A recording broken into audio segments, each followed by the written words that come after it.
The overall goal of this experimental method is to visualize and quantitate the dynamic process of vasculogenesis over time.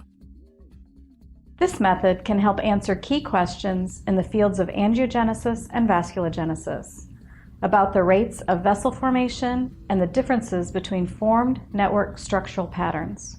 The main advantage of this technique is that it enables the quantification of large numbers of vasculogenesis time points, providing an opportunity to assess the kinetics of the vasculogenic process. This method can be applied to any cell population or pathologic state that impacts the processes of vasculogenesis or angiogenesis for the study of individual cell populations or co-culture systems.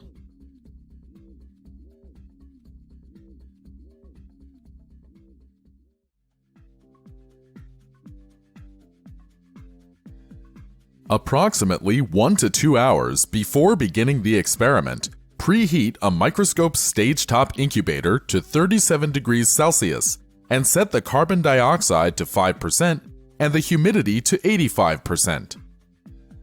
Fill the incubator's humidity reservoir if it is empty. Place the live cell chamber onto the microscope and then place an empty chambered slide into one of the 2 open positions within the live cell chamber. Fill the slide with distilled water and set a secondary blower to 39 to 42 degrees Celsius to heat the slides from below and to minimize condensation.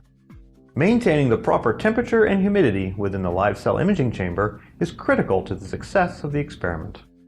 Add a second slide as a blank until the experimental slide can be added. Then,